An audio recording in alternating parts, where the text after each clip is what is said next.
ಕರ್ನಾಟಕದಲ್ಲಿ ಇದೀಗ ಮತ್ತೆ ಮಳೆ ಆರ್ಭಟದ ಆತಂಕ ಶುರುವಾಗಿದೆ. ಮಳೆ ಮುನ್ಸೂಚನೆಗೆ ಸಂಬಂಧಿಸಿದಂತೆ ಭಾರತೀಯ ಹವಾಮಾನ ಇಲಾಖೆಯು ಆಗಾಗ ವೆದರ್ ಅಲರ್ಟ್ಗಳನ್ನು ನೀಡುತ್ತೆ. ಅವುಗಳಲ್ಲಿ red alert, yellow alert, orange alert ಮತ್ತು ಗ್ರೀನ್ ಅಲರ್ಟ್ ಹಾಗೂ ಬ್ಲೂ ಅಲರ್ಟ್ಗಳನ್ನು ನೀಡುತ್ತದೆ.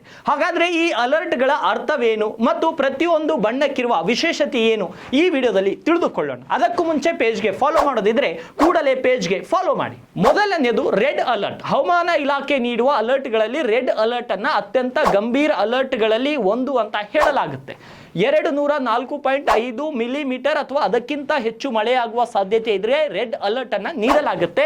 ಅಷ್ಟೇ ಅಲ್ಲ, ಈ ಸಂದರ್ಭದಲ್ಲಿ ಯಾವುದೇ ಪ್ರಯಾಣ ಮಾಡುವುದು ಸೂಕ್ತವಲ್ಲ. ವಿದ್ಯುತ್ ಪೂರೈಕೆಯಲ್ಲಿ ವ್ಯತ್ಯಾಸ ಸಹ ಇರಲಿದೆ ಎನ್ನುವುದರ ಸೂಚನೆ ಇದಾಗಿರುತ್ತದೆ.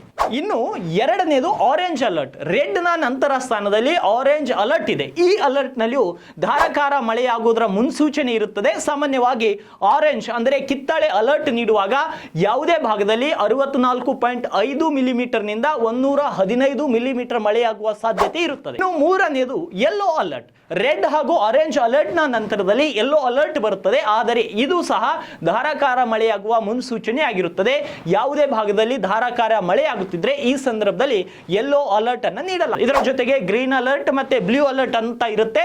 ಇನ್ನು ಹಸಿರು ಅಲರ್ಟ್ ಅಂದ್ರೆ ನೀವು ಯಾವುದೇ ಆತಂಕಕ್ಕೆ ಒಳಗಾಗುವ ಅವಶ್ಯಕತೆ ಇರುವುದಿಲ್ಲ ಅಂತ ಹೇಳಲಾಗುತ್ತೆ. ಈ ಅಲರ್ಟ್ಗಳ ಬಗ್ಗೆ ಮಾಹಿತಿ ಇರದ ನಿಮ್ಮ ಸ್ನೇಹಿತರಿಗೆ ಈ ವಿಡಿಯೋವನ್ನು ಶೇರ್ ಮಾಡಿ, ಅವರಿಗೂ ಕೂಡ ಈ ಮಾಹಿತಿಯನ್ನು ತಿಳಿಸಿ.